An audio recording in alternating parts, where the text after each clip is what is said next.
And one thing about Trump, which I notice, is that he comes up with all these crazy proclamations and announcements, and his followers, which is basically a cabal now, they'll give intellectual coherence to this idea. So even if it's ethnic cleansing in Gaza, many of his followers, I think the overwhelming majority, especially on Twitter and elsewhere, they will give some kind of intellectual coherence and to the crazy idea he comes up with. Would just make, this is obviously, pie in the sky. I would just make several observations.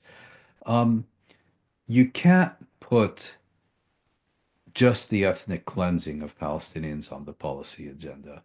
If you're putting mass forcible expulsion on the policy agenda, then that applies to everyone. It applies to Palestinians, it applies to Israelis, it applies to Arabs, it applies to Americans. Okay, so if it's if it's now a legitimate policy debate in Tel Aviv and Washington to kind of cavalierly talk about permanently expelling 2 million Palestinians from their homeland, well, then it is equally legitimate to have serious discussions in Jerusalem, in Damascus, in Cairo, in Riyadh about getting rid of several million Israeli Jews from Israel and sending them to Mar-a-Lago or whatever. I mean, that's where we've come now.